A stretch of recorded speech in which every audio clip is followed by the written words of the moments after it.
Okay, hi guys. So if you finished the second sheet just on probability and the deal or no deal's done, fantastic. The last little thing that we want to look at is Venn diagrams. Now, Venn diagrams are great little tools in maths. They're diagrams that can help you show the sample space and the various outcomes of different events. We're going to start by looking at two different events here. Now, you can see as an example, we've got a tennis club has 42 members, 13 have fair hair, 15 have blue eyes, 22 have neither fair hair nor blue eyes, and we want to know, find the number of members that have fair hair or blue eyes, fair hair but not blue eyes. So we want to just have a look at that. And just before we go into that, and we'll get a little bit of a closer look at this later on, but this is just some notation that we can use to represent sample spaces with Venn diagrams. So if we have two events, we call this circle A and this one B. This, where they overlap, that's how we would write that. That's A and B. It's called the intersection or the union of A and B. Okay, so that little upside down U, that means and. So it has to cover both A and B. When you see here that it's all shaded in green, this is or, the U facing the right way. So that means we're not that fussy. It doesn't have to be A and B, which is particular here. It could be A or it could be B, so you can see the sample space is wider. We've used the word complement before. Now, complement means the opposite, what's left over from the one that we wanted. So you see the little dash there. Sometimes people put a little C, but that basically means not A. So we've got A there, and then we've got not A, which is all the outside stuff. So it's just another way that we can represent things. Maths being our own little language and notation, we can get used to this sort of stuff. So hopefully you can follow along. This means it's A and not B. So it cannot be B, but it has to be A. So that's why this little section is out as well, and also the round bits, because the round bits aren't A. So it had to be A. And then this bit was disqualified because it couldn't be B. And I think you can sort of have a read of these ones and see why that makes sense. Okay, this one, have a look. It could be A or anything that's not B. So that means we've got all this outside area and we've got the A. Why are you thinking, well, hang on, this is not B, but remember it could be A and or it could be not B. Okay, so that's why this bit here is included. So try and have a read of those. Keep that in your mind. We use it mainly for when we're writing our notes. So if we go back to our problem that we want to address here, don't be concerned about all these A's and B's and C's. There's a much easier way to do it just from looking at the diagram. So here we go. Let's do this over here. And so I need you to go to your your workbook. You need to rule up, put today's date, that'll be the 23rd, and label your work. So I would like you to put this down as example, e.g. for Venn diagram, and we're going to make this. So maybe if you have a 20-cent piece or something round, or you could just be, a really good circle drawer. So I'm clearly not a very good box drawer there. Okay, so we want two intersecting circles. Ooh, I am pretty good at circles. Look at that. The first one was better than the second. And we're going to label this one A. Well, actually, no, we won't. If we look over here, we've got tennis club. So we've got tennis. No, that's not good either. We've got fair hair and we've got blue eyes. So how about we call this F for fair hair and B for blue eyes. We read. So we want to put that all into our information here, into our diagram. Now there's 42 members in all. We've got 13 have fair hair. Now that means all of this circle, all of that together has to be 13. Now we can't just go 13, 15 have blue eyes, and 22 have neither, because if I add this up, 20, 30, 48, 49, 50, I've got 50 and it's only meant to be 42. So what do you think the problem is? Well, obviously there's some of these guys who are intersecting, who have fair hair and blue eyes, which I guess makes sense in a kind of way. So the only thing, which is the one of these that we could actually keep? I believe it would be this one. 22 have neither fair hair nor blue eyes, so that's on the outside, right? 22 aren't in here at all. So we're going to have to get rid of this one and this one.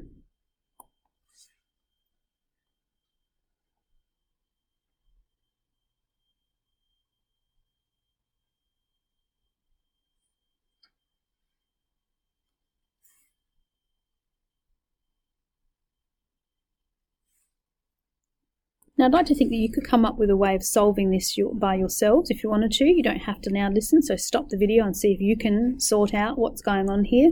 But basically, if I've got 42 members all up, we've used up 22 that have neither fair hair nor blue eyes, which means with these two circles, we need to account for 20 members. Okay, now all of the fair hairs have 13 and all of the blue eyes have 15. So, as we said before, if we add them together, we're going to get more than 20. So, what would our intersection be here? So, you're more than entitled to do it by trial and error if you wanted to. You could try, what happens if we have 5, sorry. So, if there's 5 that we're saying have fair hair and blue eyes, that means that only have blue eyes would be 10. And then 13 take 5, that would mean 8 only have fair hair. Now, 18 plus 5, we've got 23. If we add that to there, we've got too much again, because remember, we can only have 42 members all up. So if I add all of these together, I'm more than 42. So what happens if we then increase this? And what if we went 10? Now that would mean that would be 5, and this would be 3. So now I've got 18, and 18 plus 22 is 40, and so now we are short. So now we know it's in between 5 and 8. So, you know, if they were bigger numbers, you wouldn't want to be guessing around with that.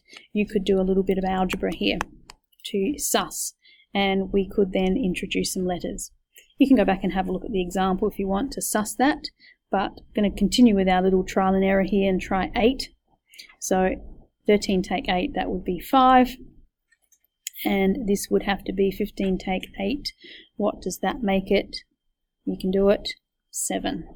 So if we add this up now, we've got the 42 that we require. And so how many have fair hair or blue eyes? That would be all of these added together. So that's going to be the 20.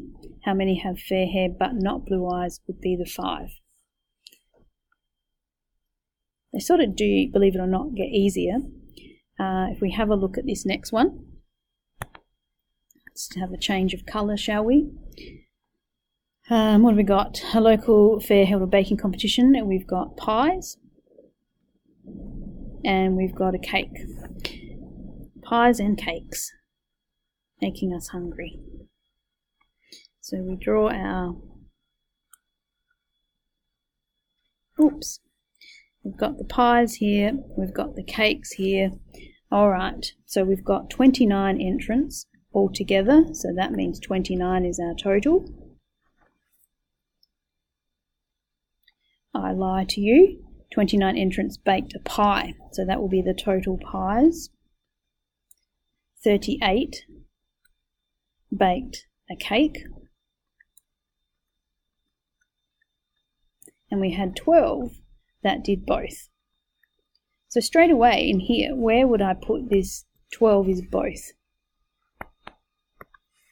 Okay, is everyone happy? That would need to go there. We've got 12 is both. And from here, I can actually then work out, this is a lot easier than that first one, we can then work out, well, if there's 29 people who bake pies altogether, we've already used up 12 of those 29, so that would have to then be 17. So 17 plus 12 gives you the 29 here. And similarly, how many make cakes? So 38 take 12, that would need to be 26.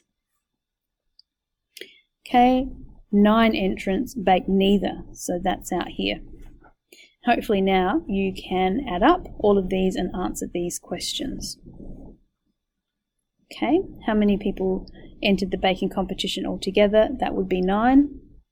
How many entrants baked a pie but not a cake? So what we're looking at there is just this 17. And what I'd like you to do is say, how can we do that notation nicely? So what we're looking for, baked a pie but not a cake. So we're looking at this section here. Would you agree? And so if we go to our little table over here, we can see that that will be this. So we want the pie but not the cake.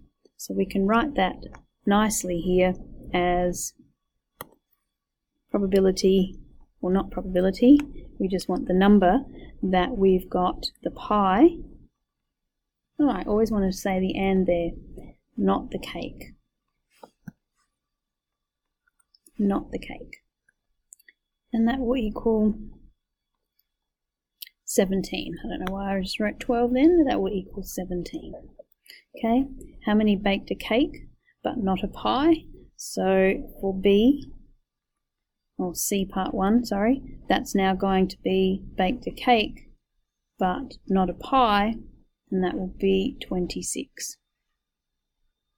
Okay, if you are not happy with writing the notations there, I mean most of the combos are covered, feel free to just write it and write it in words and then put your answers there. Okay, so we'll just go one more and looking at this.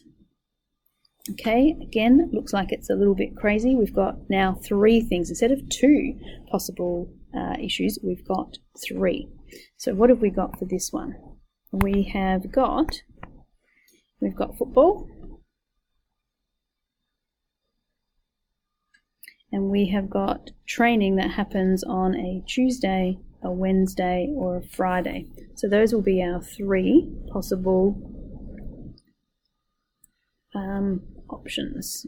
So this one, now you've got to try and make this big because I have to put a number in all of these little segments. So let's have a look. What do we know? Got all of our numbers here. The best way to start is if you can find out how many attended all of the sessions, and it's the last bit here. So 6 players attended all 3 training sessions. So we've got the Tuesday, the Wednesday, and the Friday, and so 6 did all of them. And now I like to go backwards a little bit. So 14 attended Tuesday and Friday. So Tuesday and Friday will be this intersection here, that union there, and that is 14. Now I've already used up 6, which means 8 now has to go there. We good with this? Feel free again to stop and you can carry on. So I've done that. We've dealt with that one. Okay, 15 attended on Wednesday and Friday. Wednesday and Friday, so that will be this section in here. And how many was that? 15. So I've used up 6, so that's then going to be 9. I hope you see where this is going. You should be able to fill this bit out here. Now, I should know how many attended Fridays altogether. So 24 attended Friday altogether. Let's look up how much we've used here. So 8 plus 6.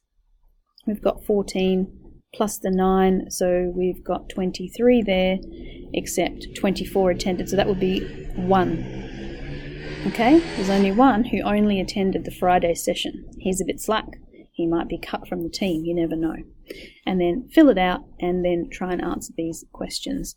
Now, as always, you've got the answers on Daymap, so make sure that you check as you go. We've got this, I'll save that for you as well so you can look it up to see if you'd like to put the notation. And once you've worked through and you've had a go at some of those, could you please answer these questions for me, if you don't mind. All right, good luck. I'll miss you.